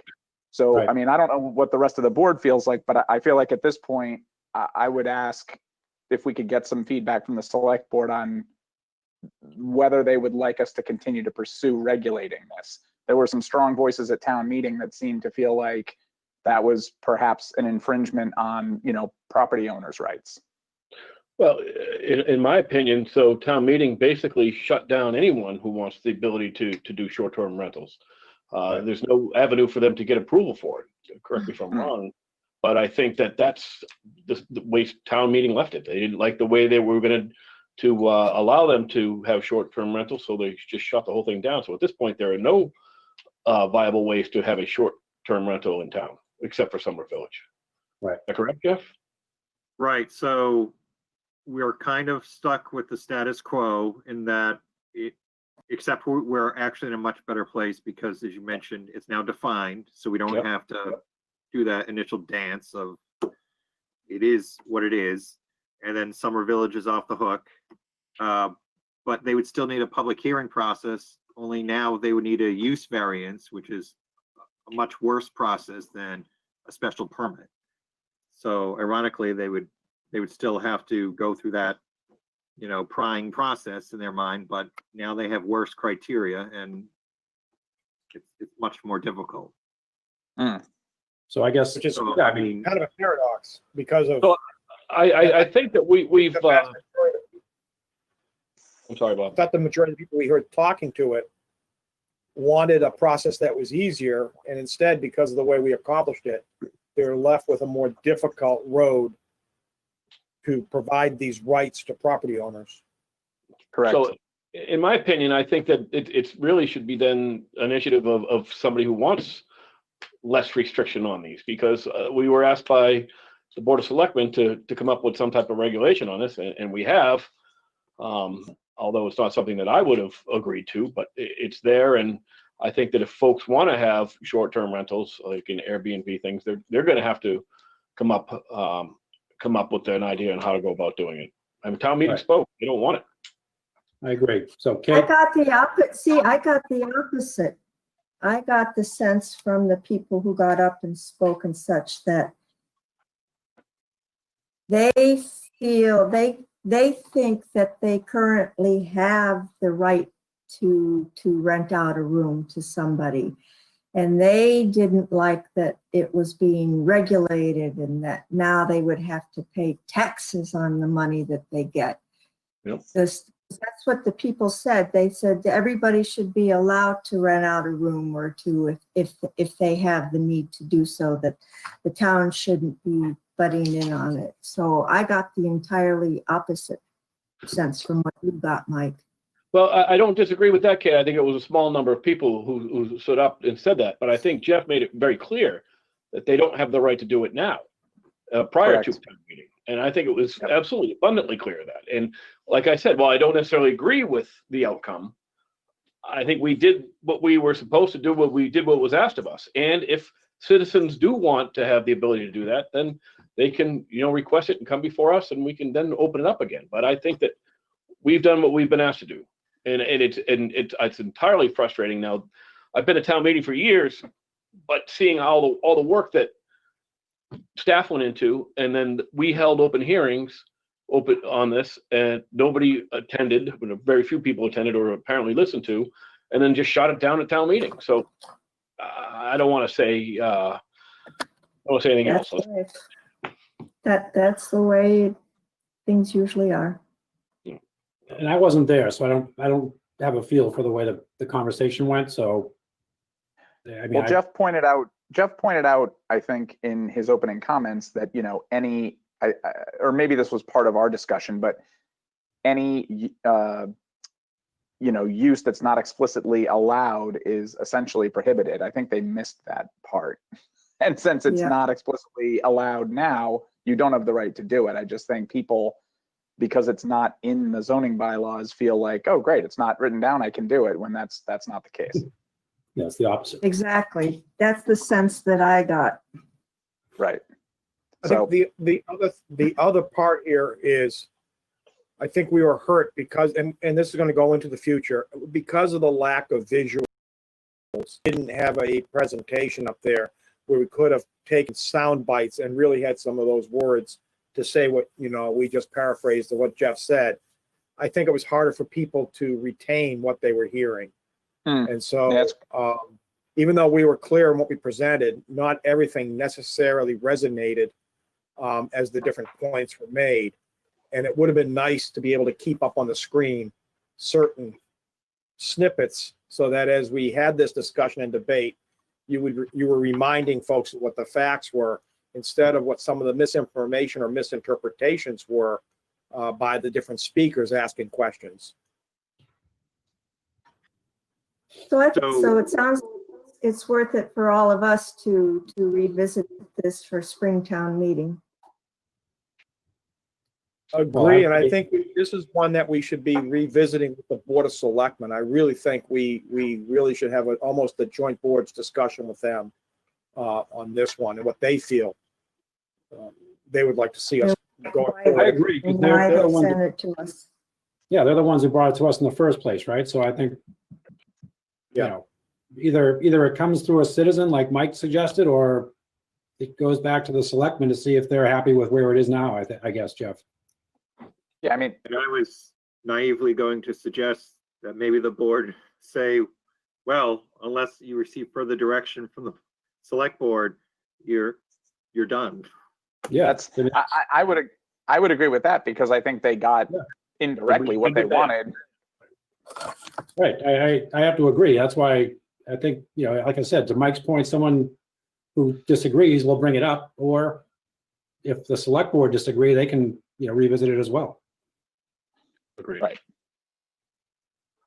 So when they get complaints, they can send it to you and you can respond that it is currently not allowed except in Summer Village. That's right. True. But I guess if they get a complaint, they would ask us to again revisit it. Well, just think about your priorities for a minute. Yeah, so I mean, is our goal to have an open space amendment on the spring town meeting? If that's the case, I think that's our main priority, right? I would agree with that. I would agree. So if Because we, that's going to take a lot of discussion. well, clearly, so I mean, that I think is our main priority. I'm of the camp that says if someone wants to ask us to look into that short-term rental, I think we can have the discussion. I don't necessarily know that we want to initiate it. Yep. Do we want staff to draft a letter to the selectmen saying, per your direction, we did pursue this, and as we stated at town meeting, that we did let town meeting know that under our current bylaws that short-term rentals are not allowed, and pursuant to town meeting that they are now, or once it gets approved, but that they approved only allowing them within Summer Village, just so that it's on record that somewhere, so that if somebody asks a selectman, they can say, well, the planning board looked into it and they confirmed that they are not allowed. Agree with all you said, and I would add to that, I think something along the lines of it is allowed now if an applicant wants to follow a zoning variance application, which in our estimation is a more onerous process than pursuing it by special permit. And it's our opinion that this kind of is counter to what we heard the desire of the speakers, the audience, the townspeople at town meeting. I think somehow I'd like to make that point made to the selectmen. I just think that there was confusion here and they didn't get what they thought they were getting. In my opinion, I think we leave well enough alone. The selectmen were there. I have to believe they understood what happened. They heard it presentation, and I agree. Yeah. Okay, just an idea. But again, I think if someone approaches them and they would come back to us again, I would imagine. So, but again, I don't think we need to be the ones who initiate that. Okay.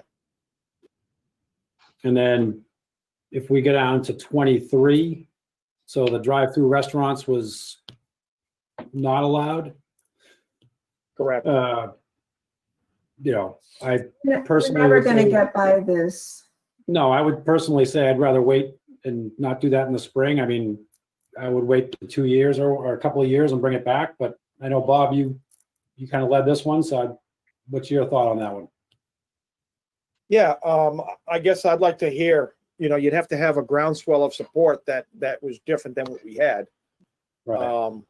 I think the estimate was we had roughly 50%, but it was nowhere as close to a 2/3, which is what would be required for this to be adopted. Okay. So anybody disagree? Everybody think we should bring it back up? I think we don't unless we get a lot of demand for it. yeah, I think we wait. Okay. So there is one other thing I wanted to bring up now at this point in the presentation, and it's not to bring this forward, but I think we heard some things in there that were concerning. And I talked to Jeff earlier and said, maybe I think we as a board maybe have to write a letter to the selectmen or maybe the schools. But I guess I'm certainly concerned by what I heard as anecdotal evidence of littering in certain parts of town. We heard by one of the selectmen along Nutting Road that seems to come from a particular coffee donut shop in that area. And as I've thought through it since that was made, it was kind of troubling that we still have some issues in some parts of town with this kind of littering, predominantly by what I'm going to guess are youthful pedestrians. I just find it hard to believe somebody is taking a bag in through the window and then throwing it out when they get further down the road. But I think it's somebody who's walking along or riding along on a bicycle. And that's where we have to look. And my one idea here is it would be, maybe we somehow need to have a community outreach back to these businesses to have a stronger campaign to stop this littering. And emphasize to the businesses where we kind of do a poll and find out there's more of their bags along the side of the road than others. Go back to them and say, hey, you know, this is not good advertising. This is an issue for the community, and we're going to look to your assistance. And if we don't get assistance, we might have to look at maybe policing actions that might try to address this. But it is a concern. I mean, it's certainly something we should listen to that came up during this discussion. Because even without drive-through restaurants, there are residents complaining about this. So that's all I want to say. And I don't think it's the same with the last thing, that it's really not, I don't think, worth bringing attention to it. Businesses have enough problems without us policing them. It's not an issue of policing the businesses. It's an issue of training people. I mean, the businesses, it's not their job to tell people, don't throw my bag out, makes me look bad. And there, you can't, I don't know if you can necessarily say it's young kids. I can believe that there are people in cars who throw their bags out when they're done eating. They throw their cigarette butts out. Why not throw a bag out? You know, they threw bottles out. So it's not just kids. Yeah, I don't know how I agree with Kate. I don't think it's our place to go monitor the littering in that particular area. But again, I guess my point was missed. I don't think it's the planning board's point. I think as a wrap up to this, it's just making a mention of this to the selectmen that if this is a concern, they need to look at how they are going to take care of this issue, because it's not under the purview of the planning board. It just gets to community education, which is in our area. I don't think we need to let them know that. No, I think we're good there. So I think, I think as far as what I heard tonight was the open space is our big to-do for the spring. I mean, anything else worth revisiting? I mean, Kate, you mentioned the frontage. I don't think that's something that's a priority right now, but No. I think I'd like to tackle the open space and see if we can get that cleared away. And I think that's going to be plenty of bandwidth. Yeah. And I mean, certainly we can review the material that Rebecca might have on the massage establishments and maybe have a short conversation and see if there's something there worth revisiting. Right. But I would agree, Darren, those sound like the priorities. And I think as we go forward with open space, I think we need to think about, most likely we're going to have a forum very similar to what we've had for the last two town meetings, where we're going to be outside making a presentation with limited presentation capabilities other than handouts. And so taking that lesson, we probably just need to think about if we're going to do any kind of outreach efforts beyond our regular meetings to get this in a more understandable fashion for the residents. Yeah, I think so. I think if we can get more participation from the folks that are attending town meeting and get them involved in the public hearing, we'll be all the better for it. Yeah. Right. Send a mailing to Texas Road, we'll be fine. Exactly. All right. So anything else for town meeting follow-up? Think we're getting anything from the audience there, Rebecca? They wouldn't have anything on that anyway, probably, but. That is a no. All right. And from Jeff and Rebecca, you guys all set with that? Yep. All right. So under correspondence, reports and updates, number 3, review proposed 2021 meeting dates. So I looked at them. I have my perennial comment, just because of, we're always the first and the third Monday. We seem to get a lot of the holidays. So in addition to the June, July and August, where we have in our charter that we only have one meeting, we have 4 other months where we only have one meeting: January, February, April, and September. And I know it's a perennial catch-22 or whatever, that there's a perception thing that it takes so long for applications to get processed and such. And if we only have one meeting a month for half of the year, we're really limiting our ability to quickly get through applications. So I had a couple questions that potentially help with the at least the 4 months that where we're limited because of the holidays.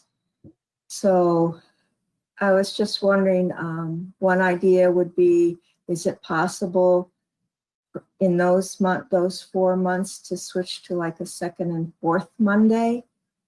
Or I don't know if there are other major boards that meet on the second and fourth Monday. The downside of that would be that the second meeting in the month would be like the week before the first meeting in the next month. Or I don't know. I don't think the selectmen meet on the first and the third week. The question is, instead of, if we can't meet on a Monday, do we want to meet on a Tuesday? Right. I Follow think that the makes, holiday on those months. yeah, I think the Tuesday would make more sense if, because we don't, right now, as of right now, we don't need the room. As long as staff can accommodate it, if we do a Tuesday versus a Monday, at least maybe January, February. So like instead of January 18th, the meeting would be the 19th. Instead of February 15th, we would have the meeting on this Tuesday, the 15th. Right. Is that something, Jeff and Rebecca, you guys could handle from a staff perspective? I mean, if there's not the need to go in and use the meeting room. But we should look and make sure there aren't any conflicts with major committees for those 2 dates, just in case a miracle occurs and we can start meeting live again. I think that's easy enough to research and figure out conflicts with Board of Selectmen meetings, and if in the future, room situations. So just to understand, Kate, you're suggesting meeting on the 19th of January and the 16th of February? Is that what I heard? Yeah, and do we want to look into April 20th and September 7th? Well, I do want to remind you that I think it was last year, you all voted to change your summer meeting months from June, July, and August to July, August, September, because of the perennial Labor Day conflict. So the single summer meeting months are now July, August, September. We shifted those meeting dates from the first Monday to the third Monday, so you would have a more regular gap between those single meeting months. Right. And of course, you can add a meeting in September if you want to, but so you now have 2 meetings in June and 1 in June, July, and August. Or I'm sorry, 2 in June, 1 in July, August, September. Yeah. Okay. Yeah. And I mean, Go ahead. I'm fine with that suggestion, if the board is. I would just say, Kate, that I think what you articulated has been often brought up by applicants, but I would also say that one needs to look no further than this very meeting packet to see that most of the delays in getting applications through are continuations with no discussion, which are requested by the applicants. More Right. often than not, you have, when you have had 16 or 18 times to discuss the topic, it's not uncommon that 12, 13, 14 of those you will see no discussion in the meeting packet. So, Right. but with that said, I'm not opposed to the 19th and the 16th in January, February. I'm not opposed to that either. So if that's something that's doable, I'd be happy with that. I think, anybody have an issue with that? Nobody's No, gonna go take vacation those weeks with their kids, are they? That was the only question I was going to ask for those members who have children in the schools, whether or not they look to those weeks as a time when they can take a vacation. It's not an issue for me, but I do raise it for the members who have children in schools, as well as, staff who might want that week off. So, although that may The not be only an issue. possible thing I might have in January would be if I think that is around the time my oldest would be actually going back out to college. So he'll probably make that trip on his own. But that would be the only thing that possibly could conflict with me in January. Okay. Even Yeah, if I I've went, looked- I'd still probably be able to make the call. I'd still be able to call in from there. All right. So I think even if we determine it's possible as a first step, then I think those would be good covered dates. Okay. Do we want to put it in stone, or do we want to keep them open as in reserve date? Because if we make it in stone, then staff is going to publish it, and along with the deadline for those meetings. Well, I'm happy putting it in stone as long as if we can do it. Staff looking at resources, if we can do it those days, like Tuesdays, I would shoot for those. We can totally take a look at that. But it sounds like we have your approval for the ones that are on the list now. And Rebecca and I will take a look at those other dates and see if it makes sense based on the things that you talked about. Yeah.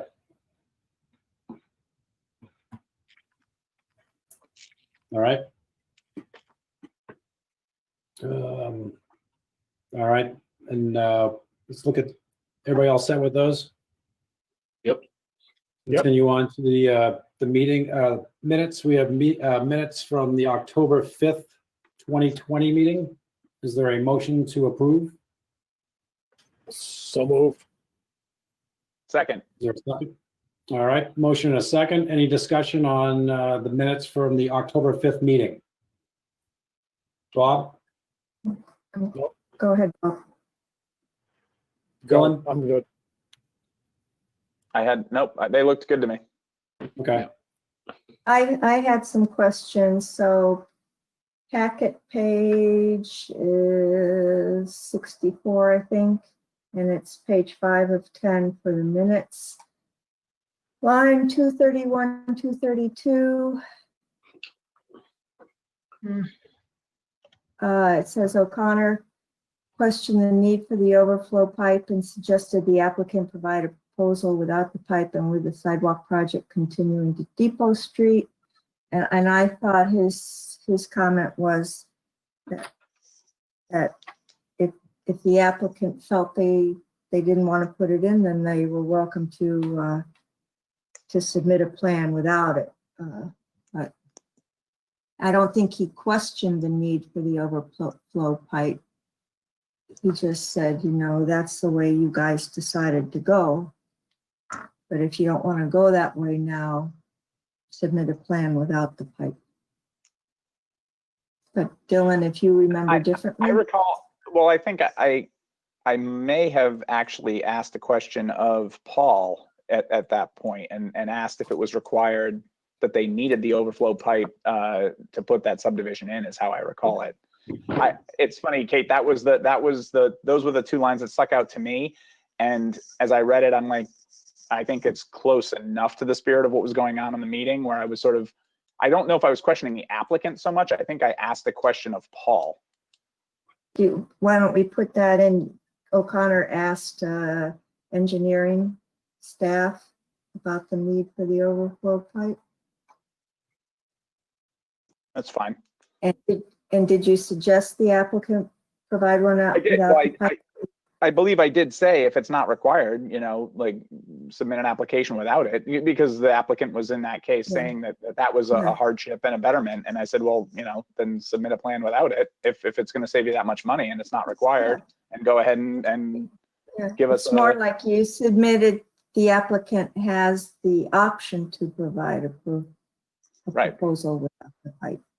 Do you want to Yep. add the word provide an option? Or, yeah, we can. yeah, just because you make it sound like it's a direction from us. Yep. And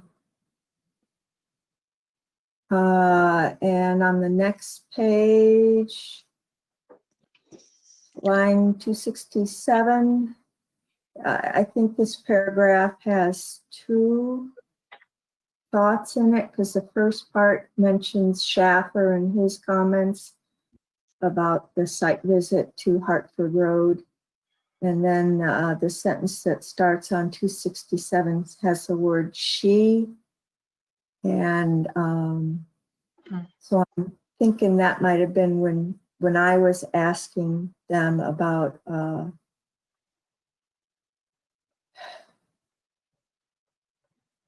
I don't know, was it Bob? Should it be a he, or was it me commenting on the common land in parcel C and how it didn't have a direct connection to I the think that road? might have been you. Kate.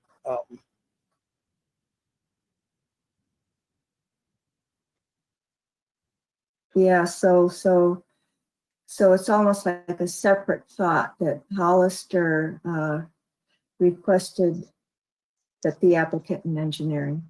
So as we replace she with Hollister.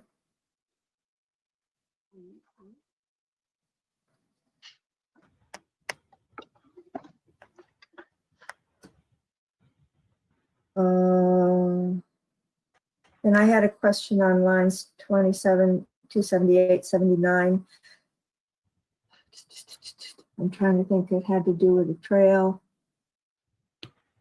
Schaffer suggested that if we're going to retain ownership for certain parcels, he would like to see trail easements included in the agreements. I wasn't sure what that meant. Or if, Which line are you on? Okay. 278, 79. Got further down on that page.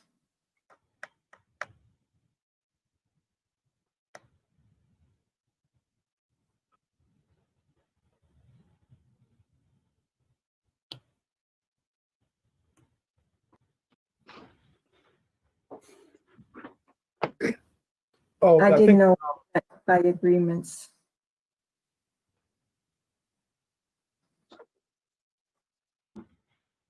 You mean in the CR? In the conservation restriction? yeah, I guess I wanted to see what the definition of the trail easements were. And I think maybe what I was asking for was to see the trail easements on the plans. It wasn't, you know, we're going to need more specificity if that land's not going to be retained by the town. Just wanted to make sure that we had viable trail easements. I think that was as a result of some of the discussion that Dylan had led regarding some of these parcels not having viable access during part of the year. You want to see trail easements on the plans? Included on the plans? Yeah, so what's the agreement? Or, yeah, or that we need to see a trail easement agreement, I don't know. I think it's just, we want to see where the trails are being placed. And I think it was raised in concern with what Dylan brought up, which was some of these parcels are going to have limited access. And we're going to have issues with trails. Right. So I guess the question is, where should it be noted?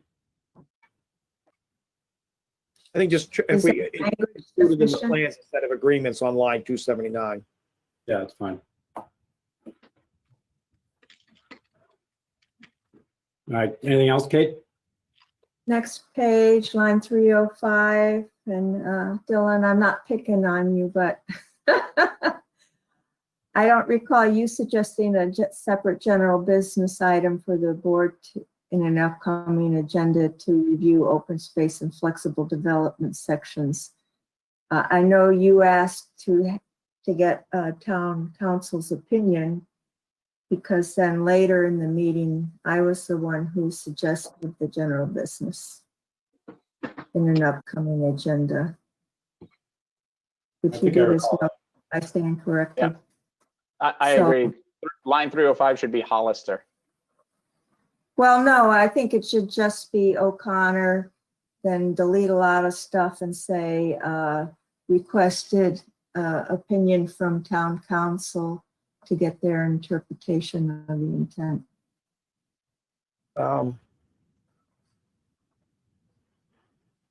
Because you did do that. I'm just trying, 1 second, that's agreed, but I think that was much earlier.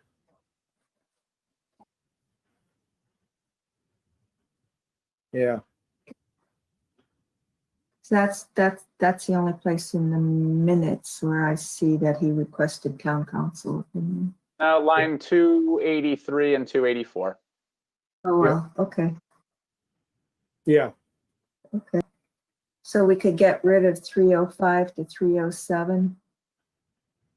Unless you want it on the record that you were the one who requested a separate general business item for the board to review it.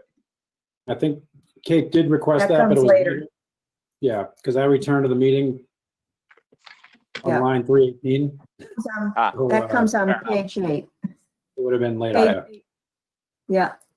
Line 364, it said the board discussed, so I would put that comment there that Hollister requested a general discussion item on a future meeting to discuss the open space and flexible, take what was up before, move it down to there.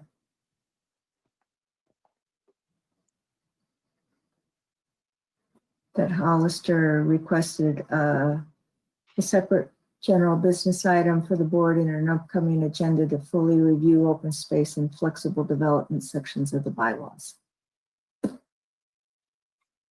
And then, when the board, just, and then you could keep that sentence there. We discussed having it on October 19th.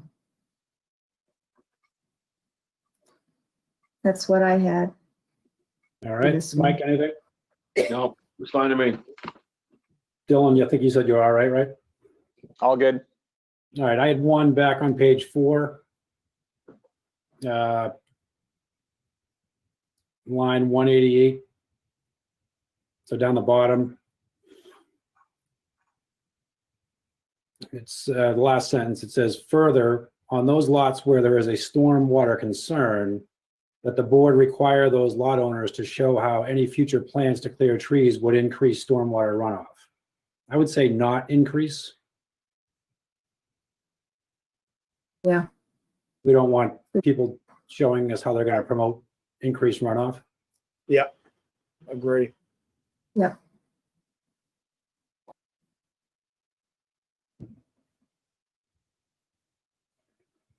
That's it. All right, anything else on those minutes? Seeing nothing else, all those in favor, say aye. Bob, Aye. Dylan, Aye. Kate, I is amended.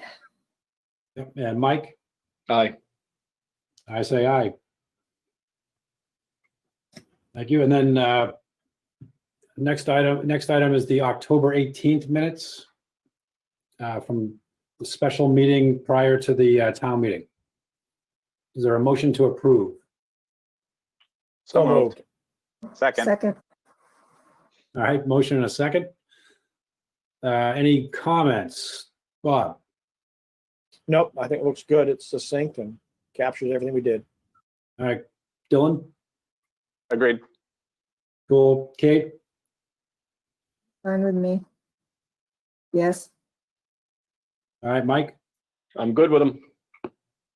I was not there, so I'll abstain. So motion and a second. All those in favor of approving the minutes, say aye. Bob? Aye. Dylan? Aye. Kate? Aye. Mike? Aye. I abstain. All right. Anything else from the board or staff? All set. All right. Sorry, it takes a little long to get through some of these discussions, but I think they'll benefit us in the long run. So, Great. all That was right, good. cool. So seeing nothing else, is there a motion to adjourn? So moved. Second. Second. All right, all those in favor, Bob, Aye. Dylan, Aye. Kate, Aye. Mike, Aye. I say aye. Good night, everybody. Good night, You guys. Have a good night, everyone. Yeah. Right. Bye.